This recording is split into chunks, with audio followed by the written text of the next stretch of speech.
join the court? I joined the court in January of 1998, having been appointed in December of 1997. And prior to that time, you had, I believe, served on the 4th District Court of Appeal? My career path was that after I graduated from law school in 1973, I clerked for a federal district court judge for 2 years. I was then in private practice in Palm Beach County for the next 18 years, primarily doing civil trial litigation. And then in 1993, I was appointed to the 4th District Court of Appeal, where I remained until I was appointed to the Supreme Court of Florida. Who appointed you to the 4th District Court of Appeal? I was appointed by Governor Lawton Childs. So that we provide a little bit of context for viewers, could you describe briefly the purpose of the merit retention and merit selection system and how it functions? The main purpose of the merit selection and retention system, which was adopted by the voters of Florida overwhelmingly in 1976, was to attempt as much as possible to take politics out of the process of the selection of judges on the appellate courts and on the Supreme Court of Florida. One of the most important parts of the merit, we call it merit retention system, but is the selection process. And as the word connotes, merit, the idea is that a neutral body, the Judicial Nominating Commission, will recommend to the governor between 3 and 6 names of the most qualified individuals, and then the governor does have the opportunity to appoint from that group.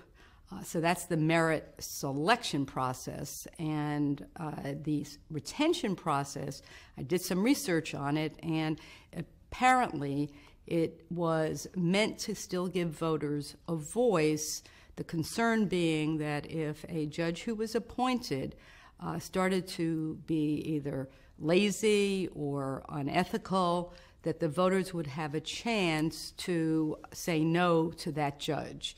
But if the judge continued to do a good job, then my understanding of the retention vote was it really would be a vote of confidence. Yes, you are entitled to another 6-year term.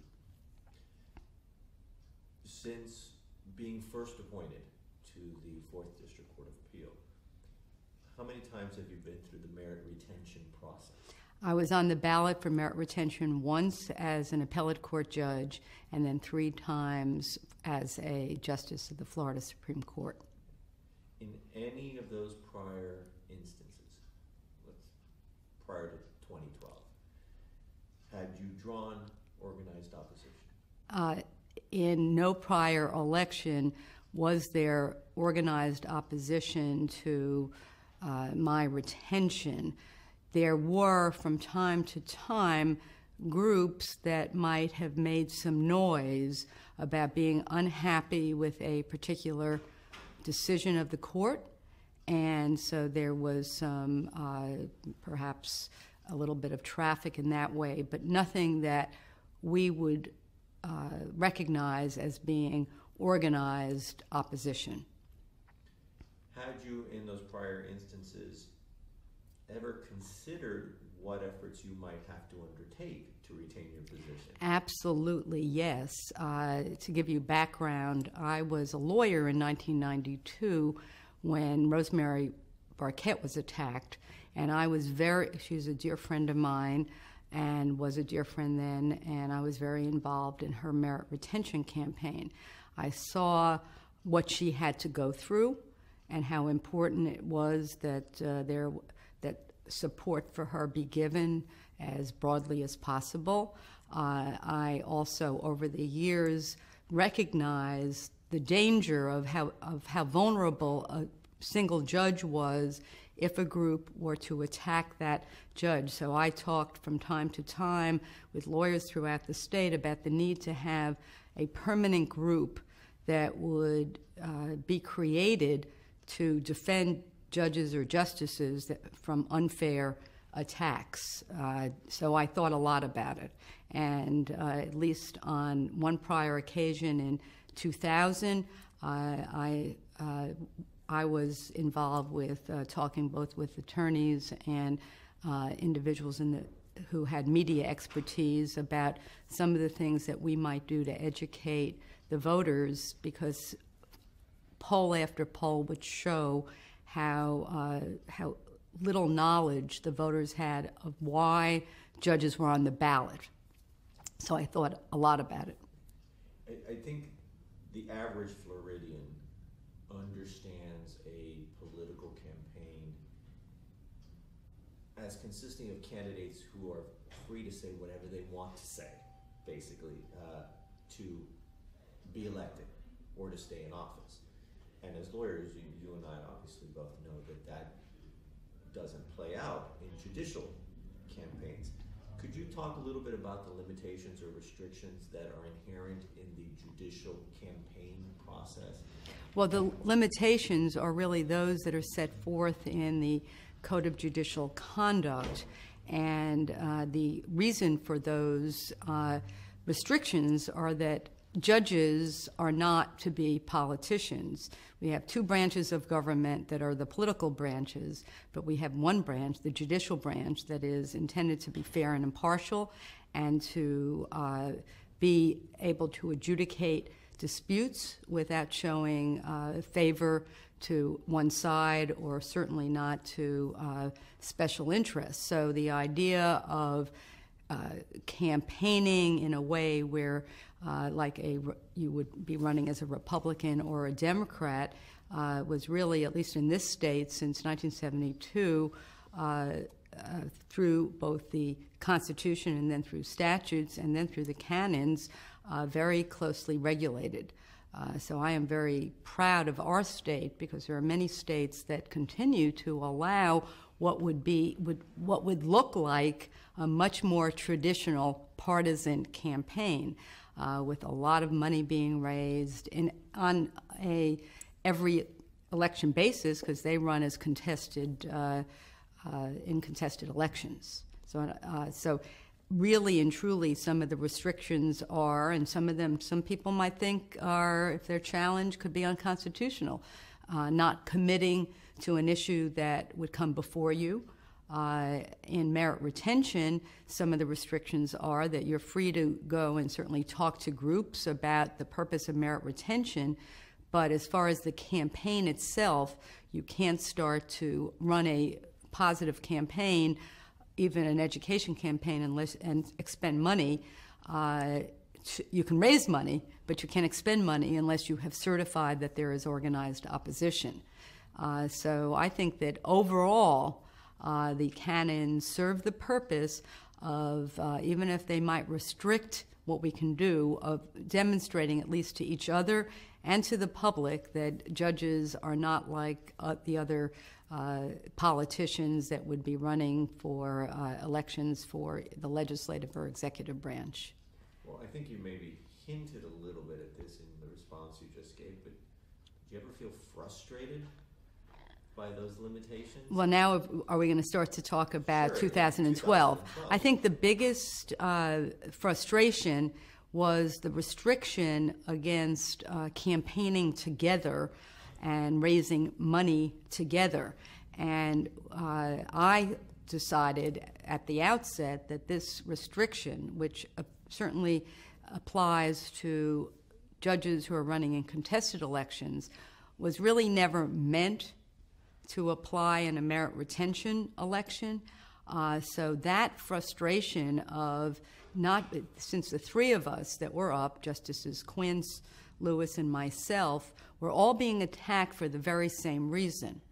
The fact that we could not run freely a coordinated campaign. So, for example, maybe even ads together to say, please vote yes for the justices. That we were, at least our attorneys advised us that that would be prohibited by the canons. And I do not think that canon serves a compelling state interest, which is the only reason that you would restrict a judge the judge's First Amendment rights is if there's a compelling state interest. So I was very frustrated specifically by that.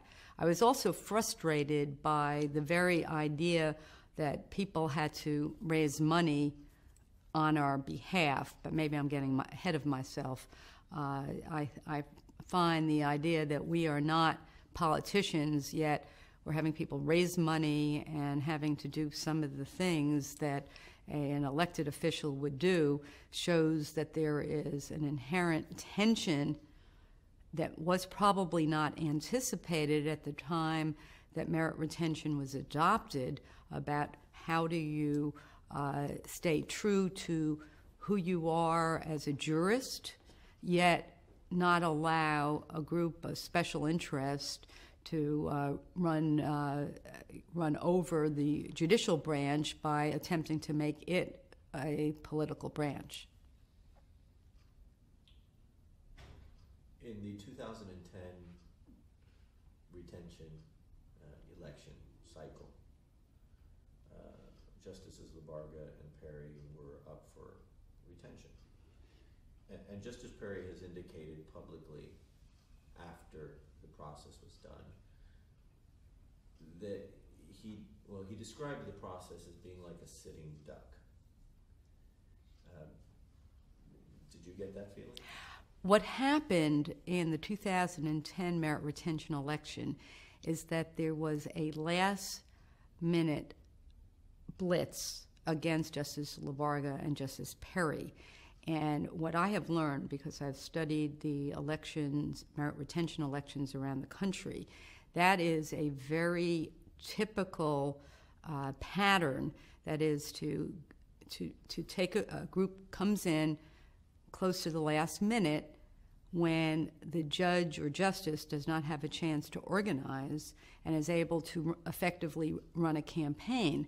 And I remember when it was happening, and I said, erroneously, there's nothing to worry about. These type of last-minute attacks. We had some in 2000, I think even 2006, where people were making rumblings, don't worry about it.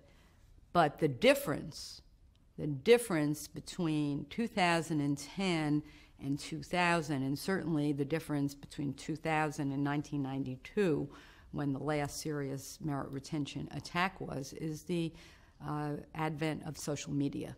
And it has totally changed the landscape for, I'm sure, for all kinds of races, but in particular for the merit retention race, because it allowed a small group of very organized individuals to just start sending blast emails and the like, and essentially running a whisper campaign. And there would have been no effective way for Justices Perry and Labarga to have responded to that. So I agree with that characterization that Justice Perry used, that is that they felt like, and they were, sitting ducks. Except they're not ducks. They're great jurists. When did you first learn that there was an organized campaign against you for the 2012 cycle? Well, you have to understand, as far as the organized campaign, the campaign against Justices Perry and Labarga ostensibly stemmed from our striking from the ballot an amendment that had to do with the President's health care initiative. And if we look back in time, that 2010 was really the rise of the power of the Tea Party, and the total enemy of the Tea Party was the Affordable Health Care Act, Obamacare.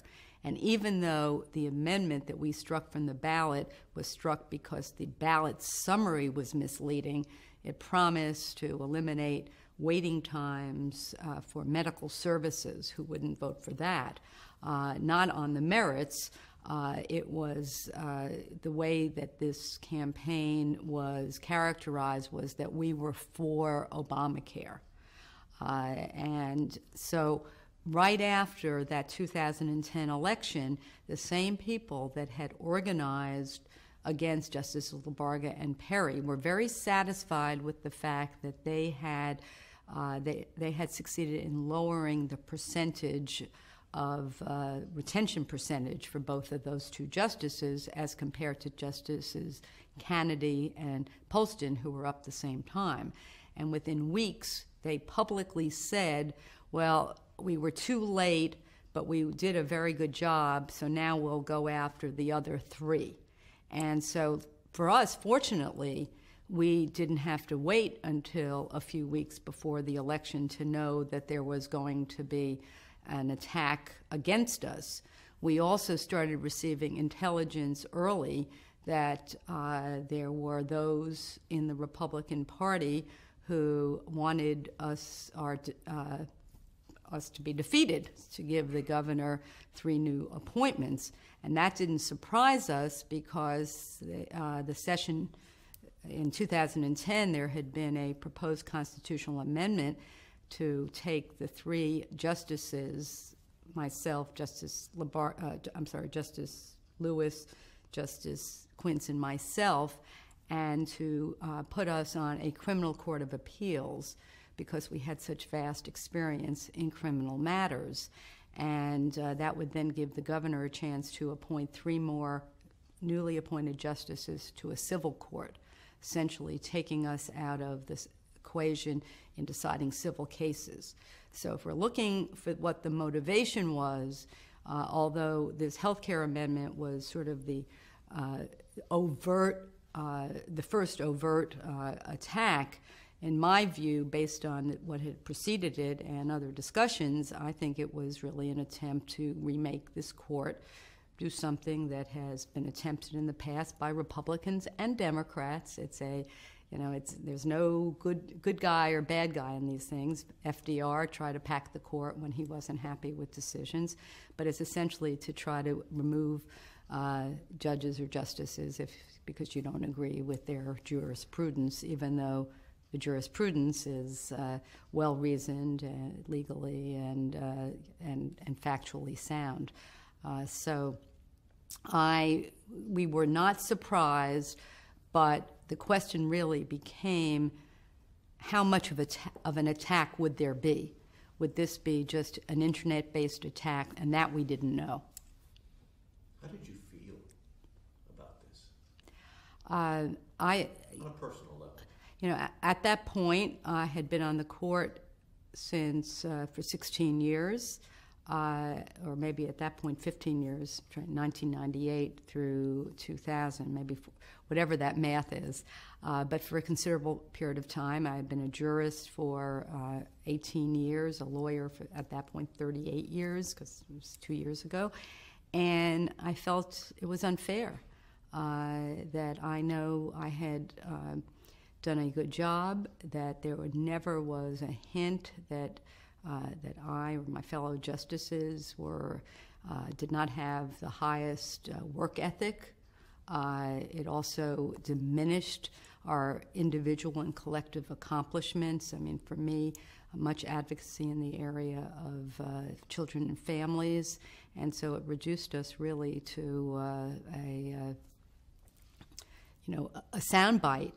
And the frustration for me, because people that know me know that I like to talk and to explain, was that I was going to have to fight this within the context of the reality of an election where attention spans for voters appropriately are, it's sound bites. We're in a world of sound bites. So I was frustrated. I was, and I was upset because I felt the attack was unfair.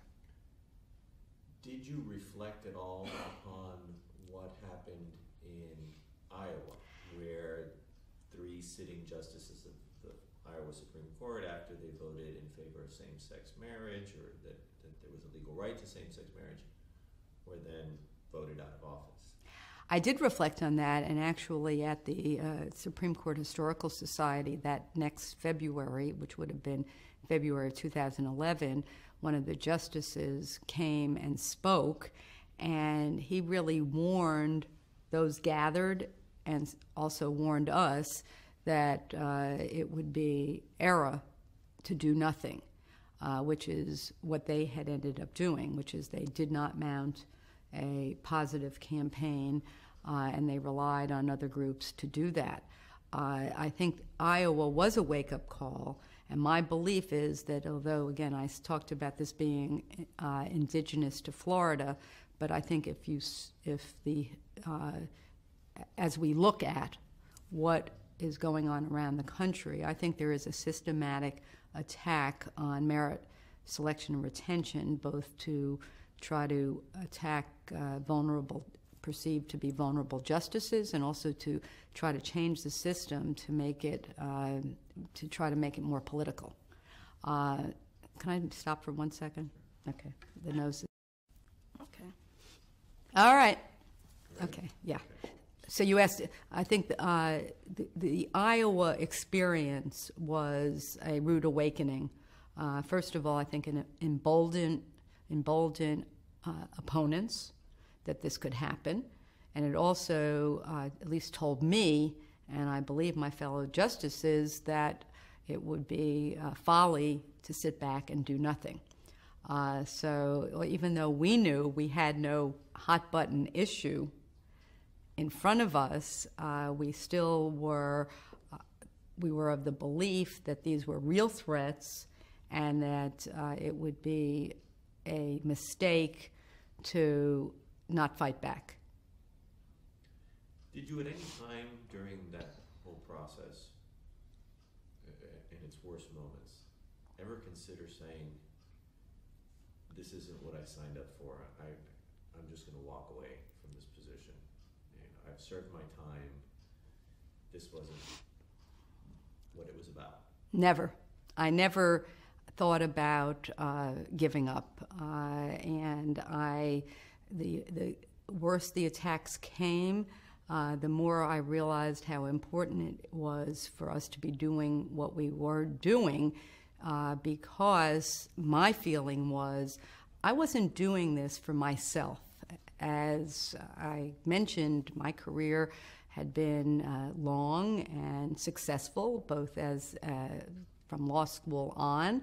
I am very proud of my professional accomplishments, and I could easily have retired.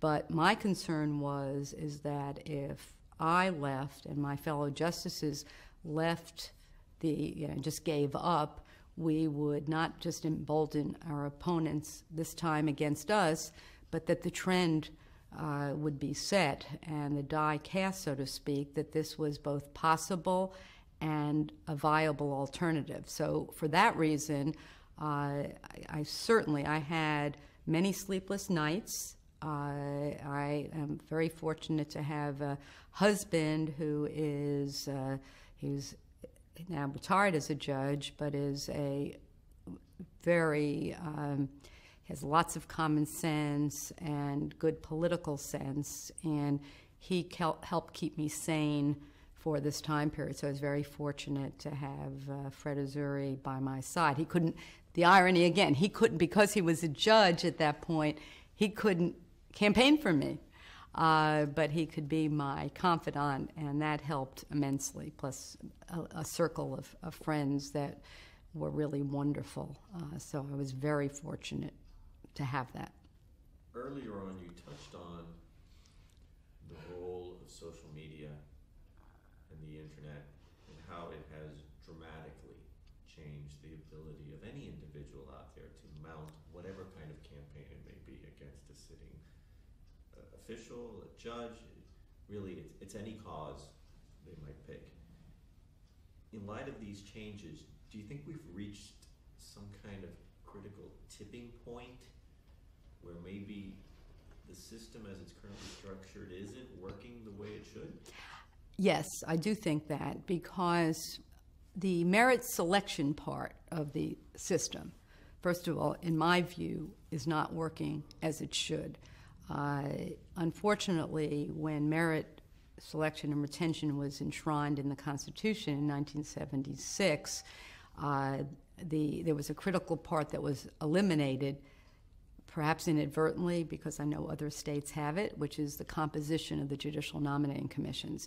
It's critical to this process that the commissions be unbiased, nonpartisan, and in my view, the way that it had been originally set up by Governor Reuben Askew, which was 3 bar appointees, 3 governor appointees, and then the 6 together would appoint 3 more lay people, produced the better model for judicial nominating commissions. Now we have, since 2001, judicial nominating commissions that are virtually controlled by the governor who is in power, and the governor has the ability, and this Governor Scott has in fact rejected nominees from the bar who he doesn't even have to give a reason.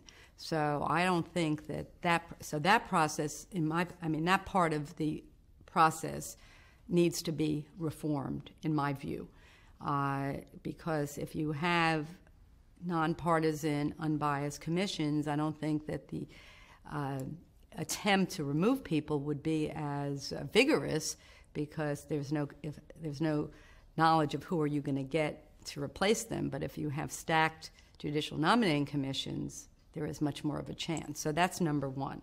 Number two is I've given this, again, post-mortem, a lot of thought. I first of all would like to see the terms of judges and justices up for merit retention increased to either 10 or 12 years, which is in line with most of the other states that have longer terms. There's been some proposals floated that maybe just give the justices one fixed term of 18 years, and then that would be because most justices do serve that amount or less. And I also think if we can't do any of those, that right now in the Constitution there's no criteria listed for how voters should cast their vote. So what I'd like to see is something in the Constitution that would give the criteria along the lines of what the Florida Bar lists, so the integrity and so that there's an emphasis that it's not a vote on whether you like or dislike a particular opinion. Let me just stop one more time. The nose is starting. Ready? Yeah. In the 2012 cycle, unlike perhaps earlier campaigns that had been mounted, whether it was against Justice Barquette or Justice Shaw, this one wasn't just limited to advertising, was it? I mean, there was an FDLE investigation as well. This campaign really had as much, in my view, of down and dirty. I shouldn't say as it can get, because I am sure politics can get very down and dirty. But the first sign that things were going to be very political was that the 3 justices who had myself, Justice Lewis, and Justice Quince, we each had our qualifying papers notarized by an employee of the court, and we were investigated for allegedly violating a statute that says you can't use your staff to work on your campaign. And we got an opinion, or an attorney did, from Barry Richard, who is one of the foremost attorneys in the state, appellate attorneys and also election law attorneys, saying this statute had nothing to do with using court employees to notarize papers, because virtually every single appellate judge had used an employee to notarize their papers, and I would dare say every or most of every circuit judge. But we were selected or targeted for this investigation, and I can tell I can simply say that having to answer questions to investigators of the Florida Department of Law Enforcement was very difficult. It was personally just devastating, and even after we were cleared, we were then subject to a lawsuit filed by an out-of-state legal foundation, the Southeast Legal Foundation, who came up with the idea that we never properly qualified because we had used these employees, plus came up with some other allegations about our filing papers. And that lawsuit continued from whenever the FDLE investigation stopped, which was terminated, from April through into the summer. And we had attorneys that had to defend us. We were subpoenaed by the lawyers from that foundation to testify. So our lawyers had to continue to go to court to oppose this. But it was, I don't know if it was meant to distract us, because there was no chance of success. And in fact, when the case was finally dismissed, the judge, Judge Terry Lewis, found the case to have no merit and awarded attorney's fees, but that order was set aside because the whole matter was subsequently settled. And not only did we have that lawsuit, but little-known additional annoyance was that on the eve of the election, this same group filed a lawsuit or mandamus action, which is an extraordinary writ against the Secretary of State, claiming that they had advised us that our papers hadn't been filed on time and that we needed to get our papers in, and that was unlawfully aiding us, and so for that reason we should be removed from the ballot. And that was filed the night of the election, and that lawsuit continued for months after the election. So I don't believe that the public really was aware of that, but we were very aware, and it certainly took time and energy to strategize about it. And again, now you have 3 lawyers who are also judges having to defend cases that are brought against them. So that's definitely unheard of, and I still never found out why this organization did it, except it is funded by a conservative group people out of Pennsylvania, but we really didn't know what was the motivation against us, except of what I said earlier, which is that I think there is a concerted effort throughout the country to see where judges are vulnerable or the system is vulnerable and try to make inroads there to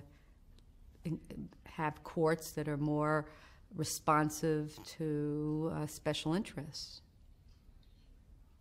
The escalation of the campaign didn't end there either, did it? Because at one point the state Republican Party openly voted to oppose the retention of not only yourself, but Justice Lewis and Justice Quince. Had that ever happened before, where a political party on one side of the aisle or the other said, we're going to take a position, an active position? I can say for sure that in the state of Florida, no political party has ever actively opposed or endorsed a candidate for a judicial race, or has ever, for a statewide race certainly, and appellate judicial races, and certainly in any merit retention race had never done that. Again, before 1972, this state justices who were elected in partisan races where they ran as Republicans or Democrats, as did all the judges.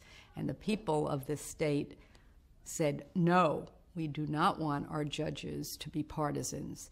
And I would say that to anyone who looks at what happens in partisan races, just look to Texas and a lot of the other southern states to see that, look at the ad campaigns, and it's very destructive, I think, of a fair and impartial judiciary. Not to say judges can't be fair and impartial if they're a Democratic judge or a Republican judge, but it just doesn't sit well with our essential mission. So when this announcement was made, and I believe it was late September, early October, it was shocking because it had never been done. It was doubly, triply shocking because the Republican Party in their press release dredged up a case from 2003, the Nixon case, that they claimed our court was out of step with the United States Supreme Court. The irony of that case is that Justice Harding, who's no longer on the court, Justice Quintero, who was the co-chair of my campaign, had joined in this opinion. Justice Lewis, who was targeted by the Republican Party, had actually disagreed with the opinion. So here we were feeling not only had we been unfairly targeted, but on a ridiculous basis of a case that Justice Lewis hadn't joined in and was from 2003, whereas we had run for merit retention in 2006 without any mention of that opinion. And further, we had been touted by the Republican Party in 2011 as being the three justices who had the most experience that should be going on the Criminal Court of Appeals. So now we were somehow incompetent in the criminal area. I used to be a trial lawyer. You know, I would have liked to have gotten the Republican Party of Florida, or at least the people that had put that together, and be able to cross-examine them on this very fallacious basis for opposing us. And I might add that there were some people in the Democratic Party that thought that, well, now we should come in and endorse the three justices. And I think that that was roundly disapproved of. I know that Rod Smith, who was the chairman, thought that was a terrible idea. And I know we thought that would be the worst thing, that we wanted to be above politics, not get down, and again, not just win this, but be retained for all the right reasons and not bring the system down with us. Do you believe there's any role for a political party to play in a merit retention election? In my view, absolutely not, because it is because it's nonpartisan. The very fact that political parties would then jump in sends the wrong message. So I personally do not think that either the Republican Party or the Democratic Party should ever get involved. And just think about the fact for all these years, for decades, neither political party has ever gotten involved in a merit retention campaign. Ironically, I know the Democratic Party maybe 20 years ago had wanted to take a stand on a judicial race, so actually attacked the statute that says political parties cannot endorse judicial candidates. And so that statute was declared unconstitutional by a federal judge, but I don't know if they ever followed through.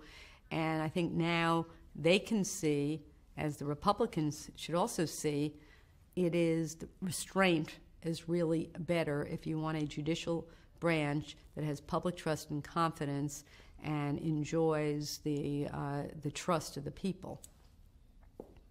Just like I would say, and I think there are so many analogies, you know, what do I think about people that drive drunk? Well, I don't like that. But if I'm in a courtroom and I'm a judge and I have on there used to be a group, Mothers Against Drunk Driving, I don't know if they're as active, and I have a button on, so what does that say? If I'm there and I was endorsed by the Republican Party or the Democratic Party, what does that say? Now, there are those people that say, but you were appointed by a Democratic governor. Well, again, in this system, you've got to be appointed either by a Democratic or Republican governor. That's where the merit part of the system has to work. So that should not define who we are. And I know personally that Governor Lawton Chiles appointed many jurists, judges, that without regard to their political party. I sat on a judicial nominating commission when I was a lawyer for years. We never once inquired as to the political affiliation of the judge or the prospective attorneys. To me, it has no place. Now, obviously, at some point in the 2012 cycle, members of the bar around the state became involved in either singly or collectively in trying to educate the public, respond to this campaign. How did that come about? I don't know the genesis of it.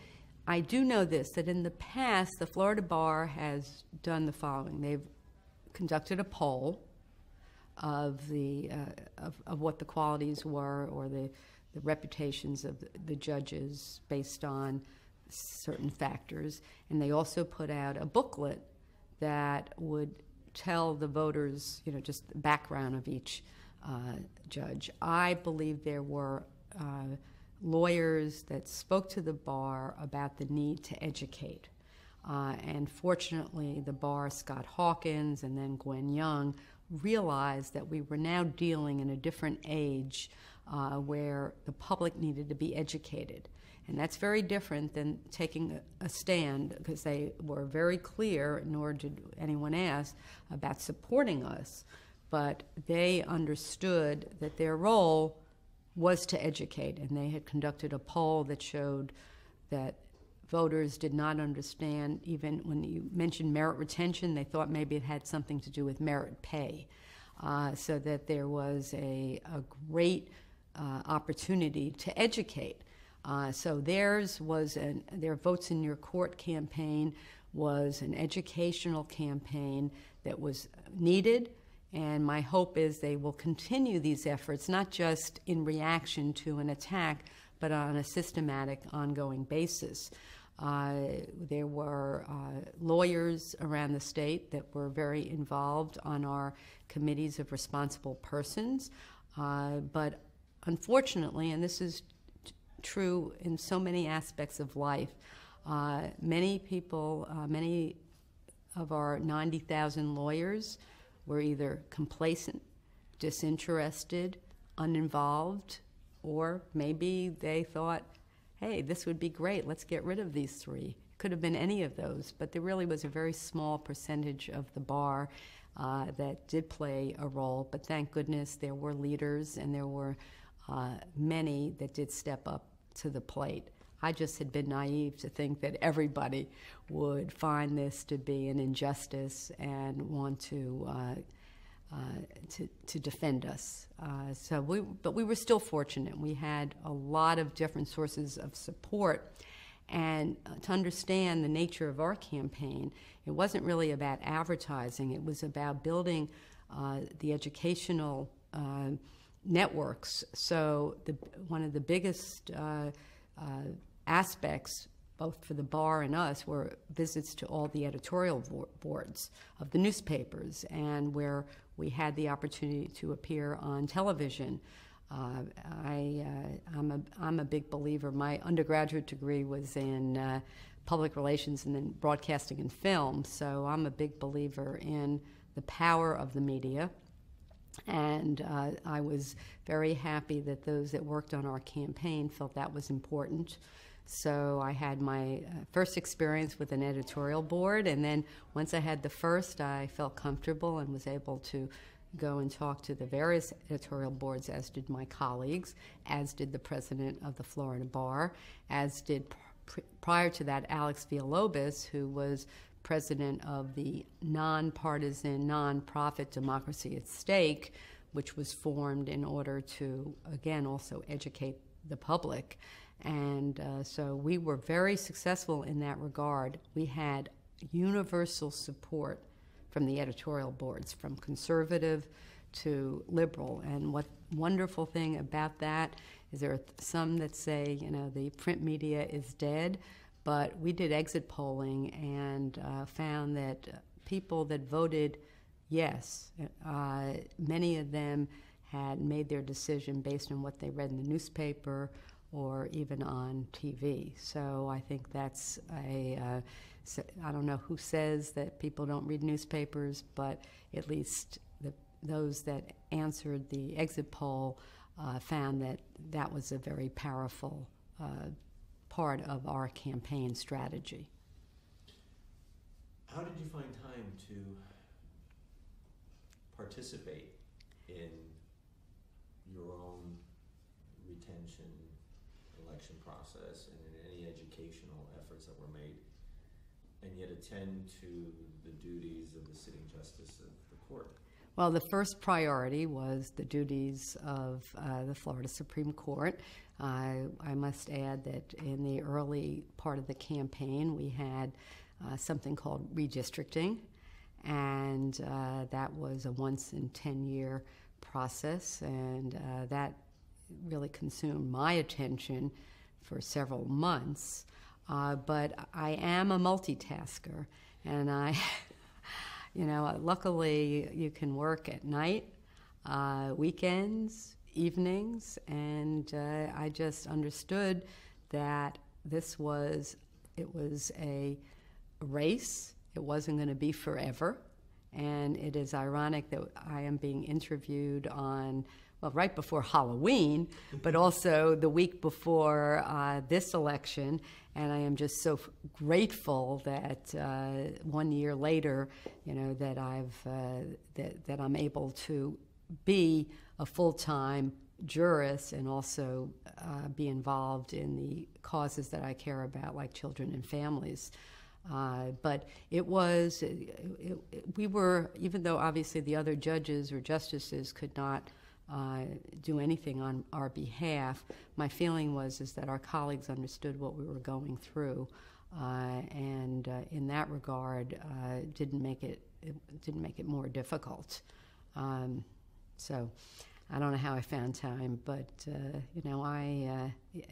they say you give something to a busy person, and somehow you find the time. And if you ever take a day off and you go, "Where did my day go?" Were you surprised by the election results? I was pleasantly surprised by the election results. We were retained with close to 68% of the votes, with an all-time number of voters voting in merit retention, and we did as well as we had done in prior merit retention campaigns. Those that were advising me said, "Listen, all we need is 51%. And I said, "I will not be happy unless we are over 60%, at which time those that were close to me laughed and basically said, "You should be happy with 51%. My reason for being where I would have been unhappy with 51% is because I think it would have sent a message to those that had opposed us. Well, you know what? We came close. Maybe we should try again.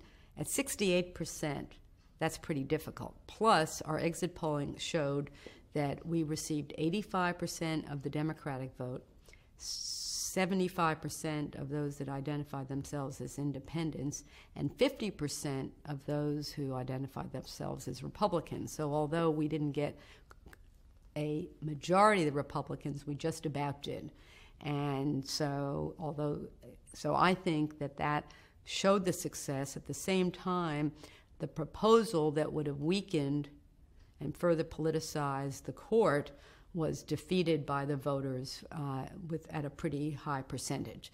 So I was very happy, pleasantly surprised. And there are some that say, "Well, that means you didn't need to do anything," and I just laugh in response to that to say, no, that's because we did everything that we had those results. Because if you look at other states where Even in Iowa, the jurists this year got 52%. In Alaska, someone had gotten in the 50s. I think we were definitely were able to show that our efforts had made a difference, and hopefully sending a message to those that might try to politicize the system on either side. On either side. Next time it could be somebody who's appointed by a Republican, and the Democrats don't like that individual. Say, no, you cannot use this process for that purpose. You anticipated somewhat my question, which is the similarity of the percentages in terms of the retention. One possible explanation is, yes, there was a tremendous educational campaign, and the voters listened, and the optimist says the system worked, and the voters reacted appropriately. And there's the other side that says that the Florida electorate simply cannot be reached on issues relating to judicial elections, and defaulted to where they always default. Well, I don't, yes. But you think the polling shows the contrary? The question is, what were the results? The 68%, was that based on that is what would have happened if we had done nothing? And I do think that the exit polling shows that that's not the case. I think the messages were reached, and the most powerful messages came from some independent expenditures. There was a group called Defend Justice from Politics that was a 527, and the ads they ran were this was a power grab. And I think that's what resounded with the voters, that's why, again, the percentages being similar to the past, but I think that the number of voters participating were greater.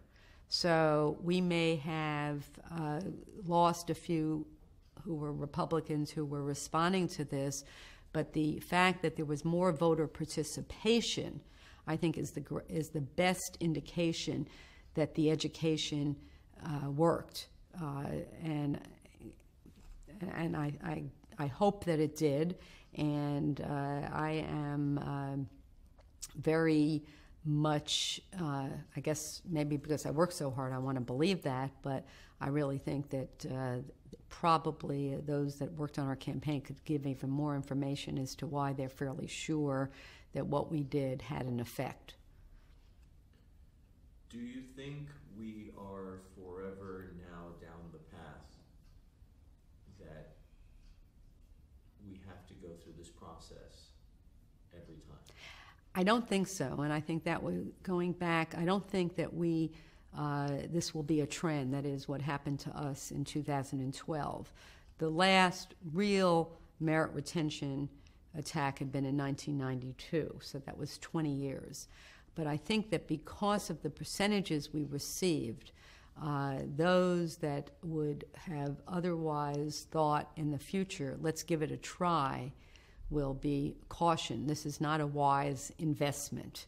But it doesn't mean that we should stop what we're doing. I believe that what this has shown, as long as the merit retention system is not going to change, is that we must continue to educate our citizens, our voters, on why we have three branches of government, on why we have one branch that is not to be political, why our founding fathers, at least in the federal system, felt that there should be lifetime appointments, and why it is wrong to seek to remove somebody because you do not like a particular opinion without looking at their entire body of work, which is literally thousands of cases over a 20-year period, where you cannot characterize them as being, oh, that's a liberal opinion, that's a conservative opinion, but as well-reasoned judicial opinions. Do we always agree?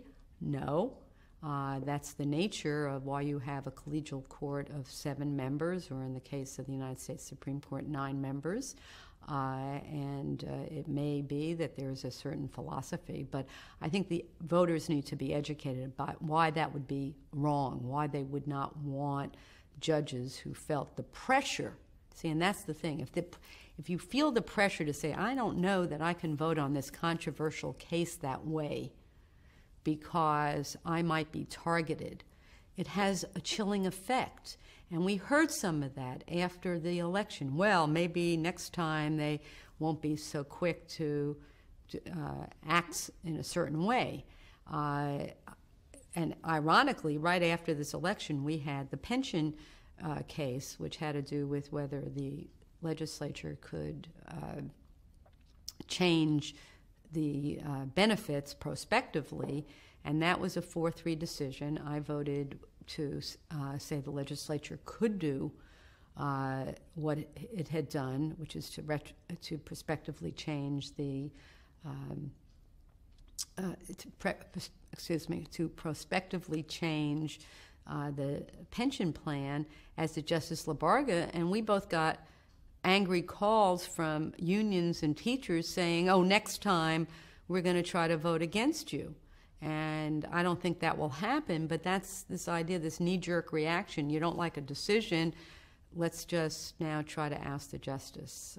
And so I hope that this doesn't start a trend. I think the percentages really sent a very strong signal that this would be bad for the judiciary to have this hanging over their heads individually and collectively. What, if anything, can be done to avoid or minimize the disruptive effect of these kinds of retention election cycles? Well, first of all, it goes back to the trying to think of a smart way to educate the voters. I'm very happy to be able to say that the National Association of Women Judges, realizing how judges have been targeted, in some cases perhaps more towards women and minorities, have started a project. It's called the Informed Voters Project. And it is a national effort to create materials that can be used and customized to each state to continue voter education. And the very first project is a project that has been funded mainly by the Florida Bar. It is going to be a public service announcement by Sandra Day O'Connor to talk about the purpose of the judiciary. So those types of things are now going to be what I'm going to be involved in, not reactive but proactive, and to ensure that that we don't have to scramble next time. I think we need to look at campaign financing and alternative methods for financing merit retention campaigns. But in the end, I really believe that we would do better to change some aspects of the merit retention system and also get back to a selection system that is truly apolitical and nonpartisan. Well, thank you very much, Justice Pariente. Thank you for your time and your candor. It's very much appreciated. I actually have one thing, and I'm going to add it in, and you'll see if you can get it. And one of the, we were talking earlier about surprises, and we mentioned the surprise of the Republican Party having come out against the 3 justices. But one of the pleasant surprises is that around the same time, the Federalist Society came out with a report that essentially stated that they had studied our opinions and concluded that we had a pattern of principled decision-making.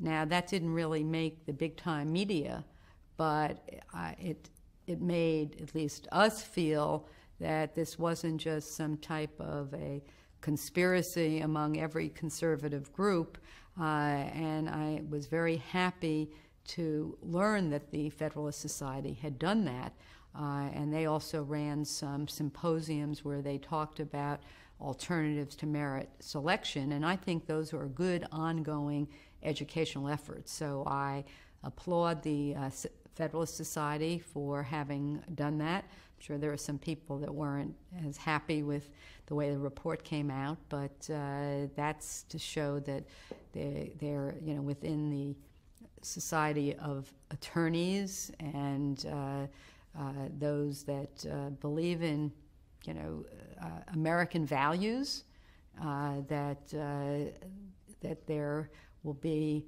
a desire to do the right thing. And in fairness, I think along the same lines, and I think that was a very valuable point to add, there were voices within the Republican Party as well that thought it was a terrible. Absolutely. I think it's very important to know that after the Republican Party came out with this press release, there were many within the Republican Party that were outraged by what had happened and attempted to get them to take back the opposition to us. And they never did that, but and we know that was used certainly in social media, but we could never find out. Everybody denied being the one that had precipitated this this vote against us.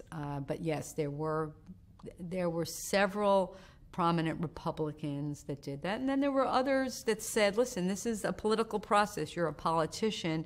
Why shouldn't either the Republican or Democratic Party be able to take a stand? And I think they were saying it coming out of a valid belief. These are particularly legislators that are used to that. But yes, there were definitely those, when I say the Republican Party came out against us, I mean the executive committee. I think many around the state, and especially lawyers and prominent citizens, felt that this was very wrong.